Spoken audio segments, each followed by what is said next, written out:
let's get started. Story number 1.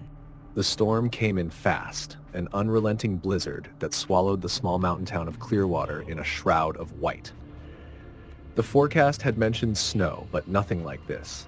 By the time the first flakes began to fall, it was too late for most people to evacuate. Roads disappeared beneath layers of ice and snow, and the power lines snapped under the weight of the storm. For Sarah and her husband, Dave, their remote cabin on the outskirts of Clearwater was supposed to be a winter getaway, a chance to unplug from the chaos of their city lives. They'd planned for everything, firewood, food, and even a generator, but no one plans for what can't be explained. As the snow piled higher against the windows, Sarah couldn't shake the feeling that they weren't alone. It began subtly, with faint sounds she chalked up to the wind. But as the hours dragged on, the noises became more distinct, footsteps crunching in the snow just outside, the rhythmic creak of the porch swing, even though it had been still for years. "Did you hear that?" Sarah asked, her voice trembling. Dave looked up from the fire he was stoking, his brow furrowed. "It's just the wind. These old cabins amplify every sound." Sarah wanted to believe him, but the feeling in her gut wouldn't leave. She peeked out the frosted window, her breath fogging the glass. The swirling snow obscured most of the view, but for a brief moment she thought she saw a figure standing at the edge of the woods, still and watching. She blinked, and it was gone.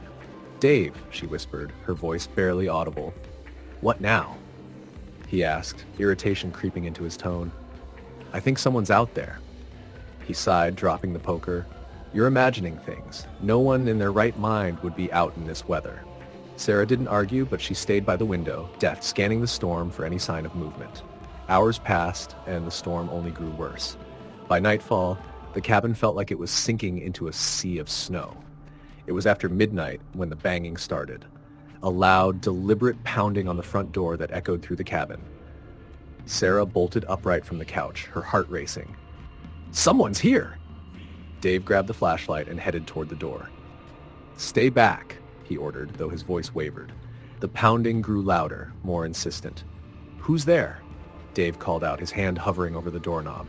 The banging stopped. Silence filled the room, thick and oppressive. "Probably a branch," Dave muttered, though he didn't sound convinced. Before Sarah could respond, the sound moved. It was no longer at the door, but now at the windows, circling the cabin. "Dave, it's not the wind," she whispered, clutching a blanket around her shoulders. He nodded grimly as, stepping away from the door. "I'll check it out." "No," Sarah grabbed his arm. "Don't go out there." But Dave was already slipping on his boots. "I'll be quick. Just stay inside and lock the door behind me." He stepped out into the blinding snow, the door slamming shut behind him. Sarah locked it, her hands trembling. She pressed her ear to the wood, straining to hear over the howling wind. Minutes passed. Then she heard it. A scream, muffled by the storm but unmistakably Dave's. Panic surged through her as she unlocked the door and threw it open. "Dave!" she screamed into the night. There was no answer, only the relentless snow and wind. She stepped outside, the freezing air biting at her skin. "Dave!" Something moved in her peripheral vision, a shadow darting between the trees. "Dave, is that you?" The shadow stopped, and Sarah felt her blood turn to ice. It wasn't Dave. The figure was tall and gaunt, its limbs unnaturally long, its head tilted at an odd angle, as if studying her. She stumbled backwards, slamming the door shut and locking it. Her breaths came in short, panicked gasps. What had she just seen? The sound of footsteps returned, now louder and closer. They didn't belong to Dave. Sarah grabbed the fire poker, her only weapon, and backed into the corner of the room. The footsteps stopped outside the door, followed by a low, guttural growl that made her stomach churn. "Please," she whispered, tears streaming down her face. The doorknob rattled violently, then stopped. Silence. Minutes turned into hours, and the storm began to ease. But Dave never returned. When the blizzard finally cleared the next morning, Sarah ventured outside. The snow was deep, but the tracks leading away from the cabin were unmistakable. Long, clawed impressions that disappeared into the forest. She followed them for a short distance before stopping abruptly. At the base of a large pine tree, half buried in the snow, was Dave's flashlight. The lens was shattered, and the handle was smeared with blood. Sarah never saw her husband again. Months later, when the spring thaw came, Search parties found no trace of Dave, but they did find something else.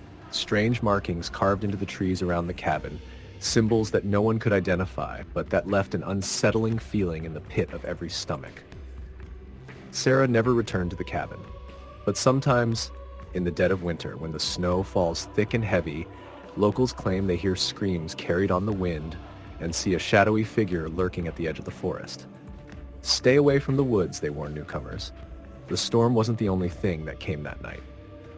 Story. The end. Story number 2. The snowstorm rolled in without warning, blotting out the sky with thick, suffocating clouds. By the time Julie realized how severe it was, she was already halfway up the winding mountain road, her tiny sedan struggling against the icy incline. She hadn't planned to be driving so late. The weekend retreat to her family's remote cabin was supposed to be a peaceful escape, but a late meeting at work had delayed her departure. She gripped the steering wheel tighter as the snow began to fall faster, large flakes splattering against the windshield and the wipers barely keeping up. The faint outlines of the trees lining the road blurred into white smears. Her phone's signal had vanished miles ago, leaving her alone with the roar of the wind and the hum of the heater. The cabin was only a few miles ahead. She told herself she'd make it. She had to. Turning back wasn't an option. The steep, narrow road had no room for mistakes in this weather. Julie's heart skipped when a dark shape loomed ahead in her headlights. Slamming on the brakes, she skidded to a halt, the car jerking sideways before settling. She squinted through the windshield. A large tree had fallen across the road, its gnarled branches stretching out like skeletal fingers. She cursed under her breath and pulled over to the side of the road as far as she could without sliding into the ditch. She grabbed her flashlight and coat, bracing herself as she stepped into the storm. The cold hit her like a slap, the wind howling and snow stinging her face. The flashlight beam wavered in the gusts as she approached the fallen tree. It was massive, its trunk splintered and slick with ice. There was no way around it, not with her car. Julie's mind raced. The cabin was only about a mile up the road. She could walk the rest of the way and come back for the car in the morning when the storm had passed. It wasn't ideal, but it seemed safer than trying to reverse down the treacherous road. Pulling her coat tighter, she started walking, her boots crunching through the snow. The forest pressed in on either side, the towering pines swaying ominously in the wind. The storm seemed to swallow all sound except for the occasional crack of a branch breaking under the weight of the ice. After a few minutes, Julie began to feel uneasy. It wasn't just the storm, something else was wrong. The forest felt off. The darkness between the trees seemed too deep, too still, as if the shadows were watching her. She shook her head, scolding herself for letting her imagination run wild. It was just a snowstorm. Nothing more. But then she heard it. A faint crunch behind her, barely audible over the wind. She stopped, her breath freezing in the air, and turned her flashlight behind her. The beam revealed only falling snow and empty road. She hesitated, her heart pounding, before continuing forward. The crunch came again, closer this time. Julie's chest tightened. She spun around, the flashlight trembling in her hand. "Hello?" she called out, her voice wavering. "Is someone there?" Silence. The snow muffled everything, depth swallowing her words. She stood frozen, straining to hear over the storm. When nothing else came, she forced herself to keep walking, quickening her pace. The cabin appeared ahead, its dark outline barely visible through the swirling snow. Relief washed over her as she stumbled toward it, her boots slipping on the icy path. She reached the porch and fumbled with the keys, her hands numb and shaking. The door creaked open, and she stepped inside, slamming it shut behind her. The cabin was freezing. Julie quickly lit the fireplace, grateful for the stash of kindling and wood her family always kept stocked. As the flames grew, the room filled with a warm, flickering glow, but the uneasy feeling from the road lingered. She locked the door and checked the windows, drawing the heavy curtains over them. She didn't like the thought of the storm outside, of the shadows moving through the trees. She tried to distract herself, unpacking her bag and heating up a can of soup on the stove. The warmth and routine calmed her nerves slightly, but the sense of being watched never fully went away. Every so often, she glanced at the windows, half expecting to see something pressed against the glass. It wasn't until she was sitting by the fire, sipping her soup, that she heard it again. The crunching of snow, faint but deliberate, just outside the cabin. Julie froze, the spoon halfway to her mouth. The sound moved slowly, circling the cabin. Her heart pounded as she set the bowl down and grabbed the flashlight. She crept to the nearest window, pulling the curtain back just enough to peer outside. The snowstorm was still raging, the wind whipping the snow into a frenzy.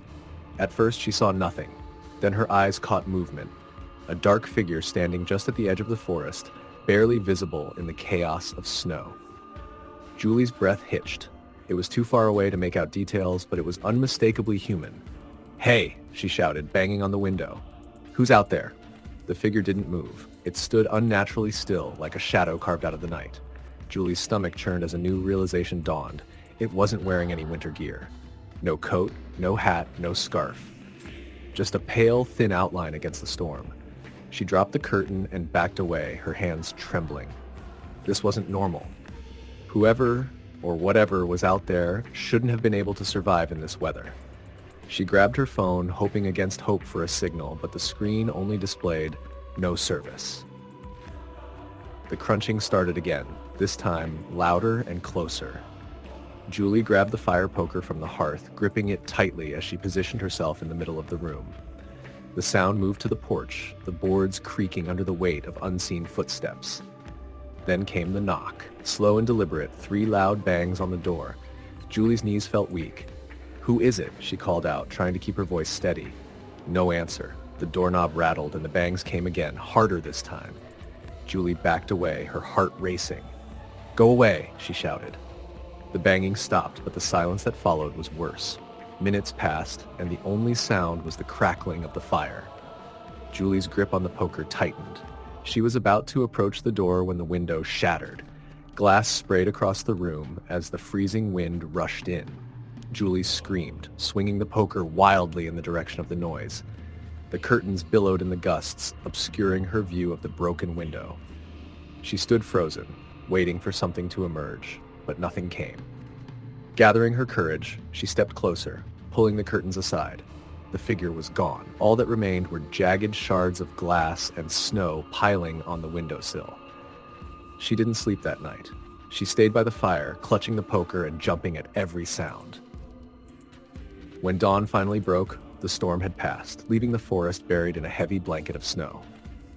Julie cautiously stepped outside, her breath puffing in the icy air. The snow around the cabin was littered with tracks, long, deep impressions that didn't look human. The tracks led into the woods, disappearing among the trees. Julie didn't follow them. She didn't want to know where they went.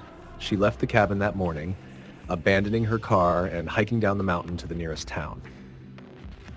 When she told the locals what had happened, they exchanged uneasy glances. One old man finally spoke up. "You're lucky you made it out," he said. "People say there's something in those woods during the storms, something that doesn't like being disturbed." Julie never went back to the cabin, but sometimes on cold winter nights she still hears the crunch of snow outside her window and wonders if it followed her home. Story the end. Story number 3. The snowstorm arrived without warning. An avalanche of white that descended on the sleepy town of Ashton late one December afternoon. Locals were used to heavy snowfalls. It was a mountain town after all, but this was different. The storm didn't just bring snow. It brought a suffocating darkness that swallowed the landscape whole. Megan had been driving home from her parents' house, a short trip that should have taken no more than 20 minutes. But the storm had transformed the roads into a labyrinth of ice and blinding snow. Her car crept along the winding mountain road, her knuckles white as she gripped the steering wheel. The radio crackled, cutting in and out. Every station seemed to be warning about the worsening storm. Megan cursed under her breath. She should have left earlier. Her husband Eric had warned her not to stay too late, but she'd lost track of time chatting with her mom. The car's headlights barely penetrated the swirling snow, and Megan felt a chill that had nothing to do with the weather. Something about the storm felt wrong. She couldn't explain it, but the air felt heavier, as if the storm carried a presence with it. As she rounded a sharp bend, her headlights caught something in the road ahead. A dark shape sprawled across the snow. Her foot slammed on the brake and the car skidded to a halt, the tires crunching over the icy road. She squinted through the windshield. It looked like a man, lying motionless in the middle of the road. Megan's heart raced. She rolled down the window slightly, the cold air stinging her face. "Hey," she called out, her voice trembling. "Are you okay?" The figure didn't move. Against her better judgment, Megan pulled on her coat and grabbed her phone. She stepped out into the storm, the wind immediately whipping her hair and numbing her cheeks. She approached cautiously, her boots crunching through the snow. "Hello?" she called again. When she was only a few feet away, she realized the figure wasn't human. It was a bundle of old, tattered clothing, stuffed with straw. A scarecrow. Her stomach sank. Who would leave something like this in the middle of the road? She turned to head back to her car when she heard it. A faint whisper carried on the wind. "Megan." She froze, her breath catching in her throat. The voice was soft, almost lost in the howling wind, but it was unmistakable. It had called her name. She whipped around, shining her phone's flashlight into the darkness. The beam revealed only the falling snow and the outline of the scarecrow. "Megan." The voice came again, closer this time. Her pulse thundered in her ears as she stumbled backward, her boots slipping on the icy road. She sprinted back to her car, her breath coming in panicked gasps. Once inside, she locked the doors and fumbled to start the engine. The tires spun uselessly for a moment before gaining traction, and she sped away, the scarecrow shrinking in her rearview mirror. The whispering didn't stop. It seemed to follow her, growing louder and more insistent, though the road ahead remained empty. "Megan, come back." Her hands shook as she gripped the wheel. The cabin she shared with Eric was only a few miles away. She just needed to make it there. She could call for help once she was safe inside. The whispering grew into a chorus, a cacophony of voices echoing her name. They came from all directions, from the trees that lined the road, from the snow itself. "Megan," she screamed, slamming her foot on the gas. The car roared forward, the engine straining as it climbed the steep mountain road. When she finally saw the lights of the cabin through the trees, relief flooded her. She pulled into the driveway and practically fell out of the car, running to the front door. Her gloved hands fumbled with the keys before she managed to unlock it and burst inside. "Eric!" she called, slamming the door behind her. The cabin was dark, the only light coming from the faint glow of the fireplace. She grabbed her phone and turned on the flashlight, sweeping it through the room. "Eric?" No answer. The whispering had stopped, but the silence was worse. It pressed down on her, heavy and suffocating. Megan locked the door and checked the windows, making sure they were secure. The storm howled outside, rattling the glass panes. She pulled out her phone to call Eric, but there was no signal. She sat by the fire, clutching a blanket around her shoulders. The warmth did little to calm her nerves. Her eyes darted to the windows, half expecting to see something, or someone, staring back at her. Hours passed, and still, Eric didn't come home. Megan tried to convince herself that he'd gotten delayed at work, that he was staying at a friend's place until the storm passed. But deep down, she knew something was wrong. Around midnight, the whispering started again. It began faintly, barely audible over the wind. "Megan." She froze, her grip on the blanket tightening. The voice was inside the cabin. Her eyes scanned the room, the flickering firelight casting shadows that danced across the walls. She grabbed the fireplace poker, her only weapon, and crept toward the sound. "Megan." The voice led her to the back of the cabin, to the small storage closet they rarely used. Her hand trembled as she reached for the doorknob. She hesitated, every instinct screaming at her to run. But she couldn't. She had to know. With a deep breath, she yanked the door open. The closet was empty. "Megan." The voice came from behind her. She spun around, the poker raised. Standing in the middle of the room was Eric. "Eric," she cried, relief flooding her. "Where have you been? I've been so worried." But something was wrong. His skin was pale, almost translucent, and his eyes were empty, hollow. "Eric," she whispered, her voice trembling. He tilted his head, his mouth moving, but the words weren't his. "Megan, come back." She stumbled backward, her heart racing.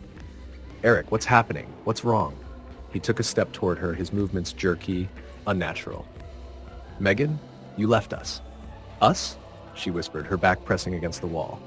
Shadows began to coalesce around Eric, forming dark, twisted shapes that writhed and shifted. They whispered her name, their voices blending into a chilling symphony. "Megan, come back!" she screamed, swinging the poker wildly as the shadows closed in. The firelight flickered, the room plunging into darkness. When she woke, it was morning. The storm had passed, and sunlight streamed through the windows. Eric was gone. She stumbled outside, blinking against the bright snow. The driveway was empty, her car still parked where she'd left it. But there, in the middle of the road, was the scarecrow. Its head was tilted toward the cabin as if watching her. Story the end. Story number 4. The snowstorm began in the early hours of the evening, long before Cassie had any thought of leaving work. She sat at her desk in the dimly lit office, the soft hum of the heater in the background, and ignored the growing winds outside.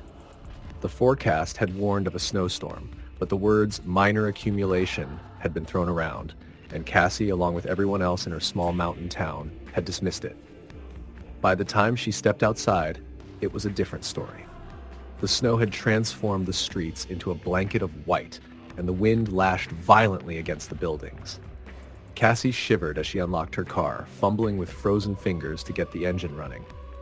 The drive home wasn't far, just 10 miles up the ridge to her family's old cabin, but the storm turned those 10 miles into a treacherous journey. Her tires struggled for grip, the headlights barely illuminating the road ahead. Trees loomed like specters on either side, their branches heavy with snow. Cassie gripped the wheel tightly, her focus narrowing to the slippery road ahead. As she turned a sharp corner, her headlights caught something in the snow. At first, she thought it was a deer, but as she drew closer, she realized it was a person, a woman, standing in the middle of the road. Cassie slammed on the brakes, the car skidding slightly before coming to a stop. The figure didn't move. "Are you okay?" Cassie shouted, rolling down the window slightly. The cold air rushed in, stinging her cheeks. The woman didn't respond. She was dressed in an old-fashioned white coat, her dark hair hanging limp around her face. Her head was tilted downward, and her arms hung limply by her sides. Cassie's heart raced. Something about the woman didn't feel right. She honked the horn, hoping to snap the woman out of her trance. Instead, the figure slowly turned her head toward Cassie. Her face was pale, almost ghostly, and her eyes, they were black. No whites, no irises, just two dark voids staring back at her. Cassie's blood ran cold. The woman raised one hand and pointed to the woods on the side of the road. Her mouth moved, but no sound came out. Panic surged through Cassie. She rolled up the window and slammed on the gas, the tires spinning before they caught traction. As she sped away, she glanced in the rearview mirror, but the woman was gone. Her hands shook as she gripped the wheel. She wanted to believe it was her imagination, just a trick of the storm and her tired mind. But deep down, she knew better. Minutes later, she reached the cabin, a small, sturdy structure her grandfather had built decades ago. It had always been her safe haven, but tonight it felt oppressive, as if the storm had brought something unnatural with it. Cassie quickly locked the door behind her, double-checking the bolts.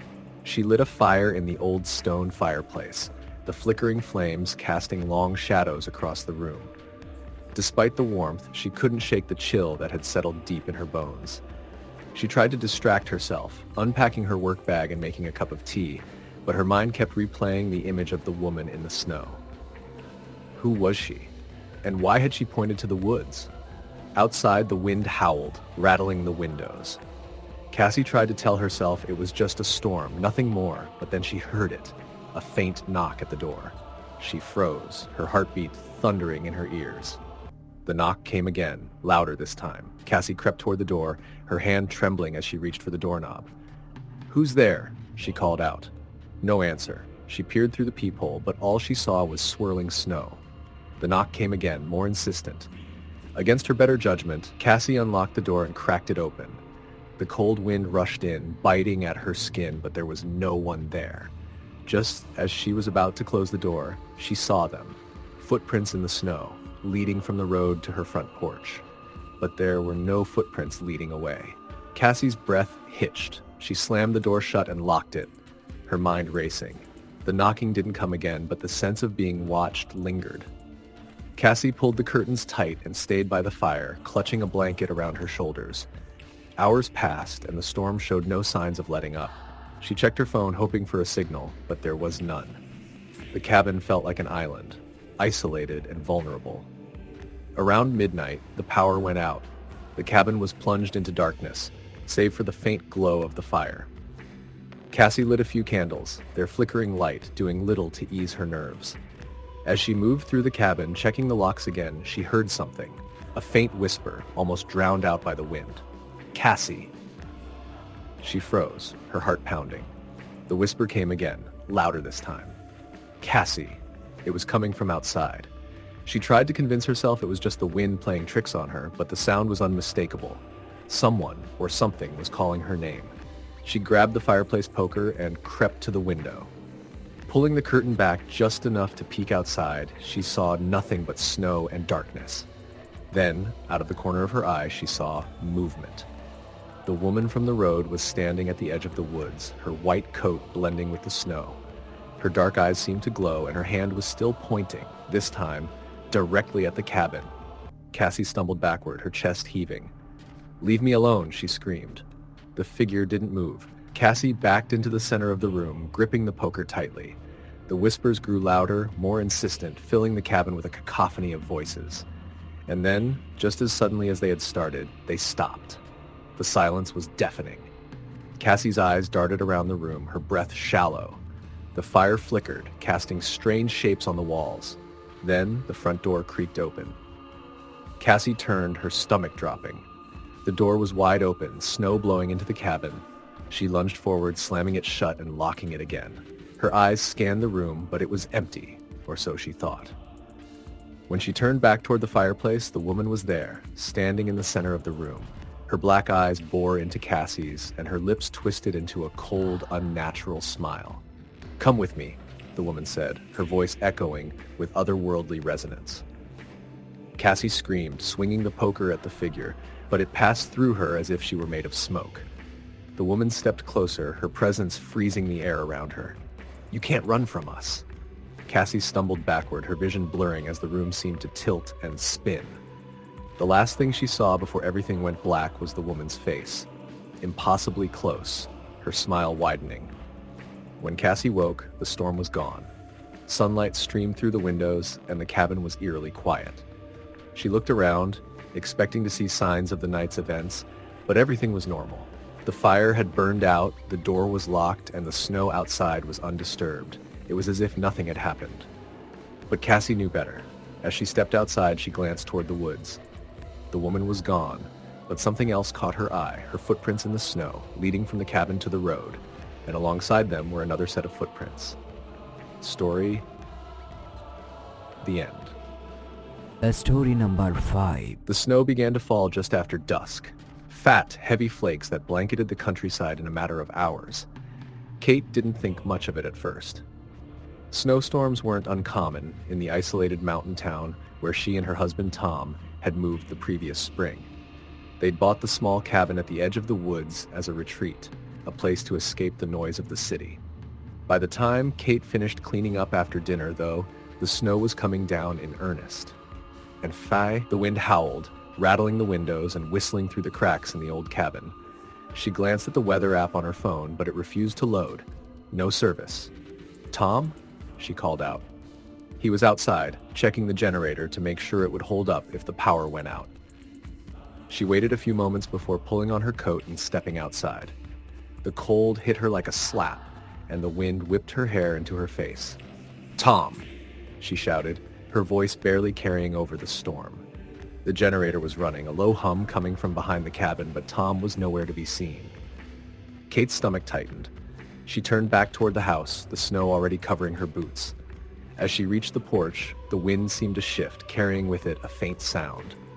"Kate?" She froze. The voice was soft, almost drowned out by the storm, but unmistakable. "Tom?" she called, turning back toward the woods. The trees loomed dark and heavy under the weight of the snow. She strained her ears, but the only sound was the wind. Shaking her head, she hurried back inside and locked the door. 15 minutes passed, then 30. Kate paced the living room, the storm growing fiercer outside. She tried to call Tom's phone, but there was still no signal. She told herself he'd taken shelter in the shed or somewhere safe, but anxiety gnawed at her. Then came the knock.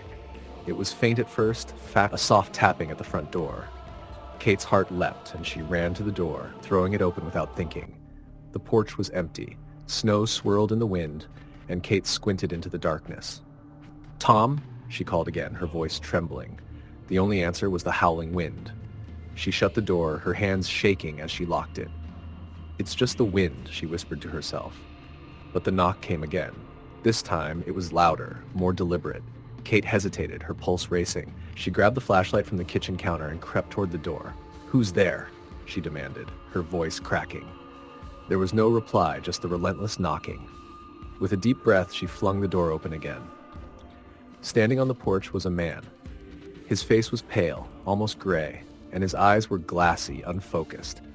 He wore an old-fashioned coat, the kind Kate had only seen in vintage photographs, and his hair was matted with snow. "Ma'am," he said, his voice barely audible over the storm. "I'm lost." Kate stared at him, her instincts screaming that something was wrong. The man didn't shiver, didn't seem affected by the biting cold. "Are you hurt?" she asked cautiously. He didn't answer. Instead, he tilted his head slightly, his gaze shifting to something behind her.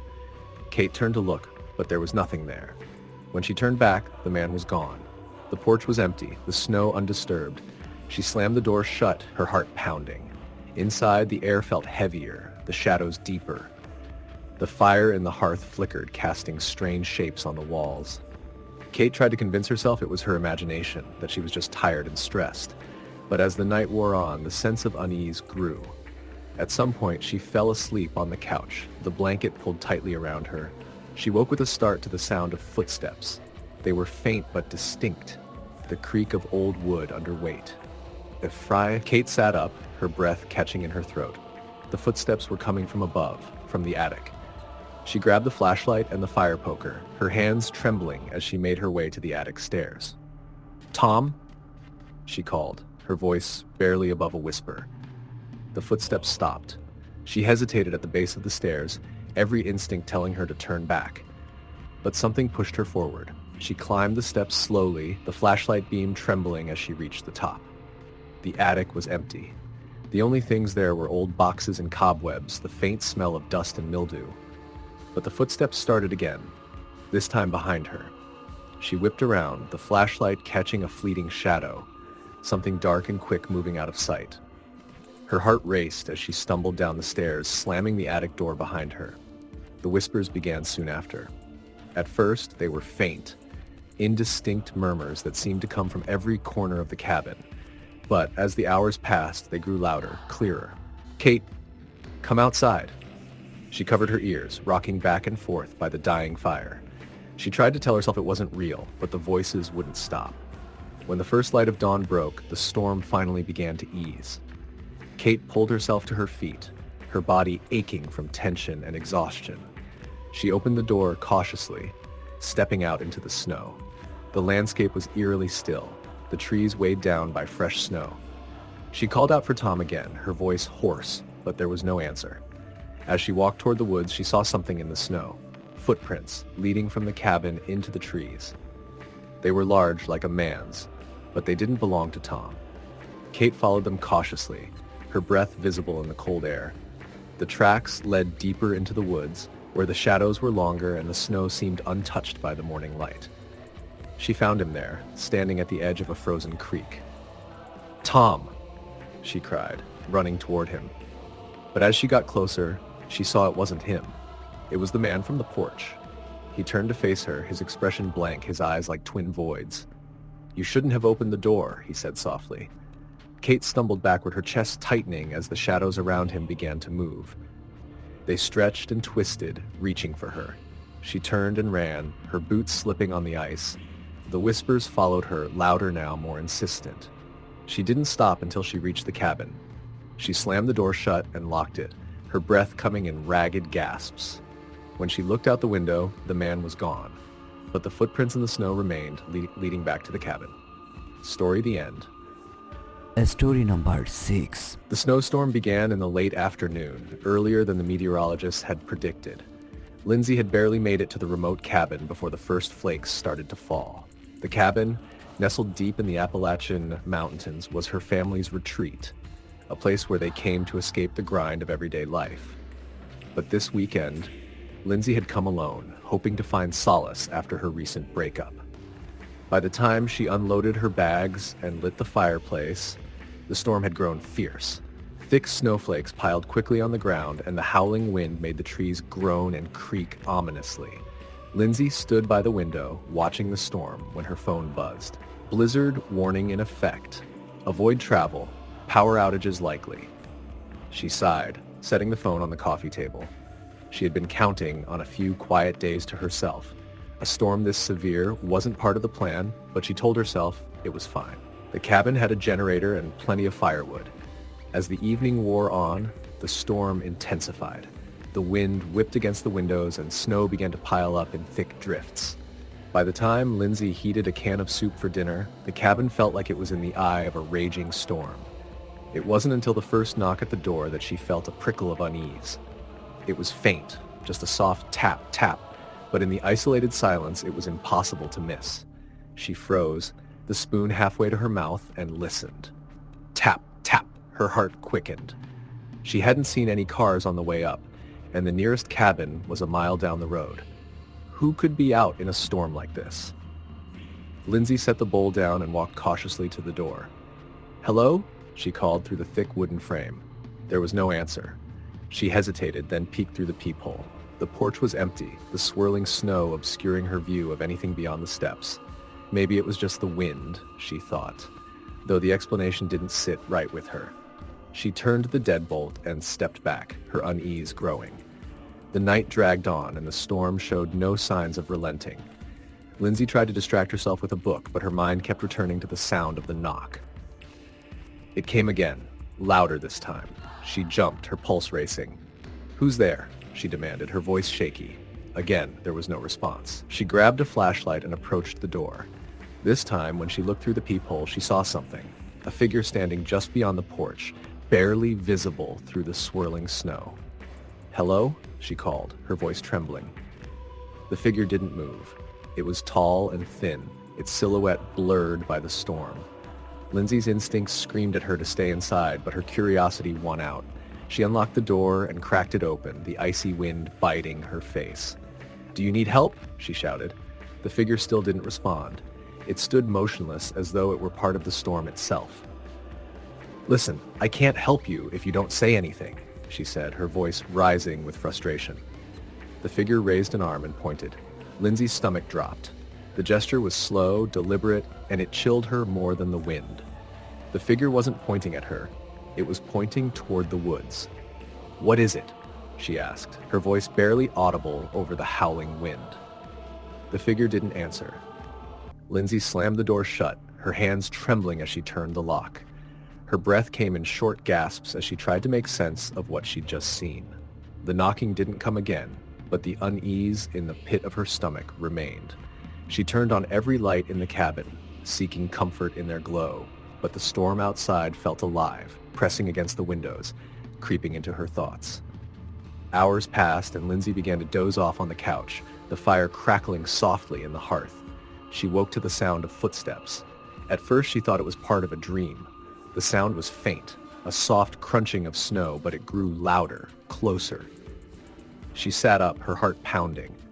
The footsteps stopped just outside the cabin. She crept to the window and peered out, but all she could see was snow. Then, just as she was about to turn away, she saw them, footprints leading from the woods to her porch. Her chest tightened. The tracks were fresh, and they stopped directly in front of the door.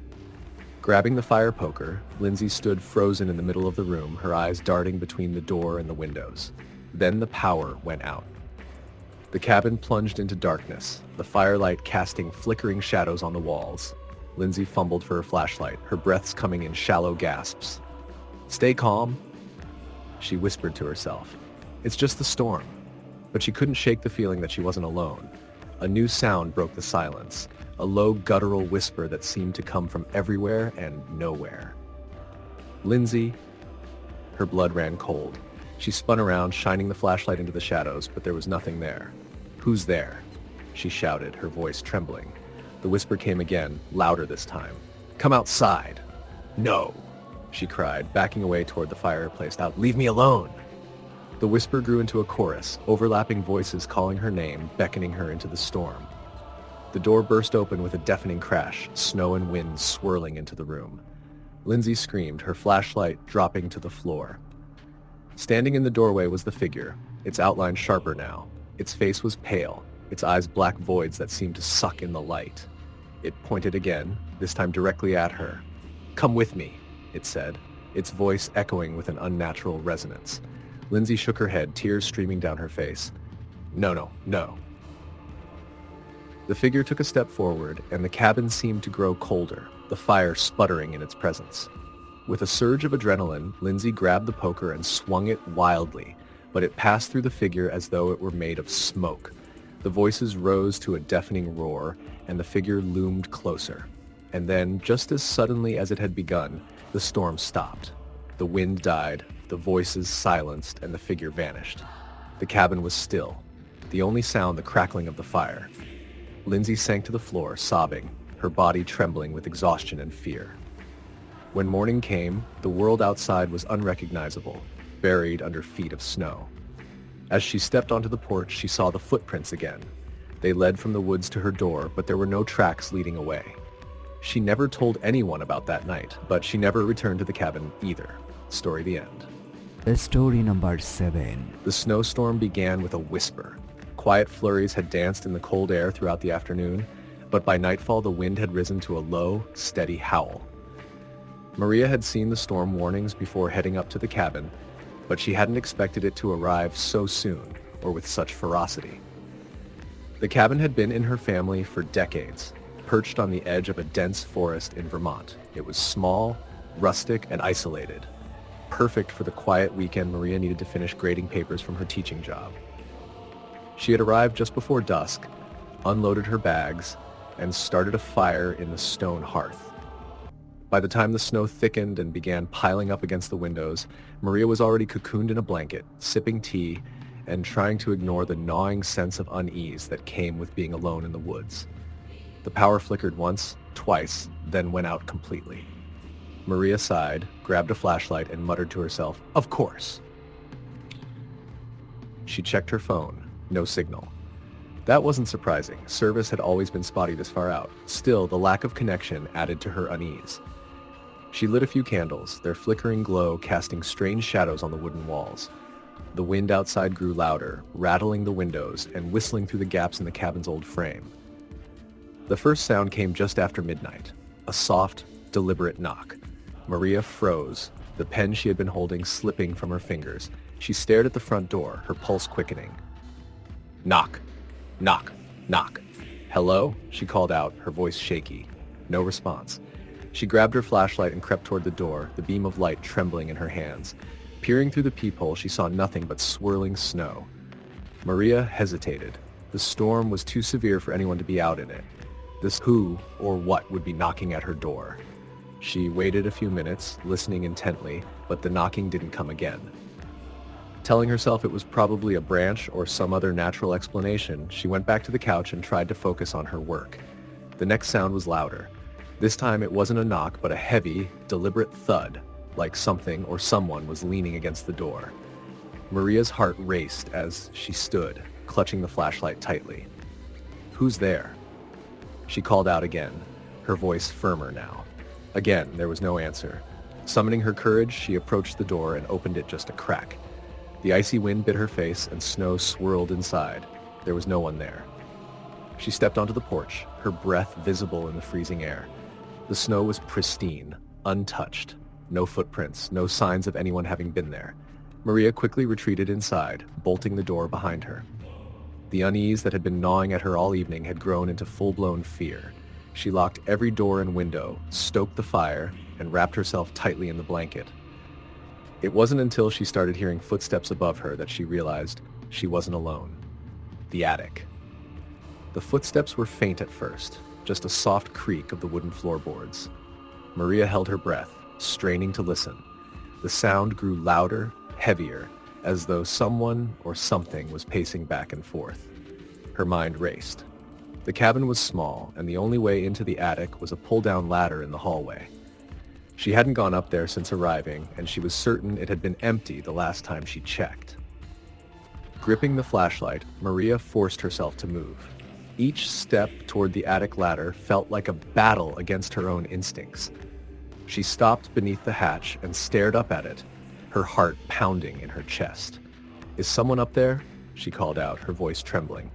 The footsteps stopped. Silence. Summoning every ounce of courage she had, Maria pulled the ladder down. It creaked loudly, the sound echoing in the cabin. She climbed up slowly, her flashlight sweeping across the attic as her head emerged through the opening. The attic was empty, just dusty boxes and cobwebs, but the air felt wrong, thick, oppressive, as though the room were holding its breath. Suddenly, the flashlight flickered and went out. Maria gasped, scrambling down the ladder and slamming the hatch shut. Her hands shook as she locked it, her mind racing with questions. She stumbled back to the living room, her breath ragged. The fire had burned low, the shadows in the room deeper and more menacing. Then she heard the voice. "Maria." It was soft, barely more than a whisper, but it came from directly behind her. She spun around, but no one was there. The voice came again, louder this time. "Maria, come outside." She backed away, her eyes darting around the room. "Who are you? What do you want?" The only answer was a faint, chilling laugh that seemed to come from everywhere at once. Suddenly, the door burst open, the wind and snow roaring into the cabin. Maria Scria screamed, shielding her face from the icy blast. When she looked up, a figure stood in the doorway. It was tall and thin, its features obscured by the storm. Its eyes, however, were unmistakable, dark, hollow, and fixed directly on her. "Leave," it said, its voice deep and resonant, echoing through the cabin. Maria's knees buckled, and she collapsed to the floor. When she looked up again, the figure was gone, the door slamming shut as though pulled by an invisible force. The rest of the night passed in a blur of fear and exhaustion. The voices, the footsteps, and the knocking continued, but Maria stayed huddled by the fire, too terrified to move. When dawn finally broke, the storm had subsided, leaving the world outside blanketed in pristine white. Maria stepped onto the porch, her body trembling. The snow was undisturbed, no footprints, no signs of anyone or anything having been there. But as she turned to go back inside, something caught her eye. Carved into the wooden frame of the door were the words, "Never come back." Story the end. Story number 8. The storm began just as Greg pulled into the long, unpaved driveway leading to his family's old cabin. The snow was light at first, small flurries blowing across the windshield, but within minutes it had become a relentless wall of white, the wind howling like a living thing. Greg wasn't supposed to be here alone. His girlfriend Sarah had planned to join him, but a last-minute work emergency had kept her in the city. He debated canceling the trip, but decided to go anyway. A weekend in the quiet cabin sounded like the perfect way to clear his head after a stressful month. By the time he reached the cabin, the snow had begun to accumulate rapidly. He barely managed to park before it became impossible to see more than a few feet in front of the truck. With his bag slung over one shoulder, he trudged through the deepening snow and unlocked the front door, the cabin's familiar warmth and smell of pine greeting him. The place hadn't changed in years. The same old furniture, the same creaky floorboards, and the same faint smell of wood smoke from the stone fireplace. Greg tossed his bag onto the couch and immediately set about building a fire. Outside, the storm grew fiercer, the wind rattling the windows and shaking the shutters. By the time the fire was roaring, the snow had piled halfway up the front door. Greg tried to call Sarah to let her know he'd arrived safely, but there was no signal. That wasn't unusual this far out, but the lack of connection left him feeling more isolated than he'd anticipated. After dinner, a quick bowl of instant ramen, Greg settled into an armchair with a book, the fire crackling beside him. The storm outside was a constant background noise, the wind and snow battering the cabin like a relentless intruder. It wasn't until the first knock came that Greg looked up from his book. It was soft, almost imperceptible beneath the sound of the storm, but unmistakable. "Knock! Knock!" Greg froze, his eyes darting to the front door. "Hello?" he called out, his voice breaking the silence inside. The only response was the wind. He set the book down and stood, his pulse quickening. Peering through the small window next to the door, he saw nothing but swirling snow. Whoever had knocked, if they had been there at all, was gone. Telling himself it was probably just a branch blown against the door, Greg returned to his chair. But he couldn't focus on the book anymore. His eyes kept darting to the windows, the flickering shadows cast by the fire playing tricks on his mind. The second knock was louder. This time, Greg's stomach dropped. He stood slowly, his heart pounding, and walked to the door. "Is someone out there?" he called, trying to keep his voice steady. He grabbed the flashlight from the shelf and opened the door a crack. The freezing wind hit him like a slap, snow swirling into the cabin. He shone the flashlight outside, the beam cutting through the storm. There was no one there, but then he noticed the footprints. They were faint, already being covered by the falling snow, but they were unmistakable. Bare footprints leading from the woods to his porch. Greg's breath caught in his throat. Whoever had left them wasn't wearing shoes. Slamming the door shut, he locked it and pulled the curtains over the windows. He told himself it was probably a hiker caught in the storm, someone who had wandered too close to the cabin. But the explanation didn't sit right. As the hours dragged on, the storm showed no signs of letting up. The wind howled like a wounded animal, and the temperature inside the cabin seemed to drop despite the roaring fire. Then came the sound of footsteps. At first, Greg thought it was just the wind, but as he listened, he realized it was deliberate, slow, heavy footsteps crunching through the snow, circling the cabin. He grabbed a poker from the fireplace and stood in the middle of the room, his ears straining to follow the sound. The footsteps stopped at the back door. Greg held his breath, his grip tightening on the poker. For a long moment, there was silence. Then, the knocking began again, louder this time, more insistent. "Who's there?" Greg shouted, his voice shaking. The only response was a low, guttural laugh. Greg's blood ran cold. He backed away from the door, his mind racing. He didn't believe in ghosts, but the laughter had sounded inhuman, distorted, as though it were coming from underwater.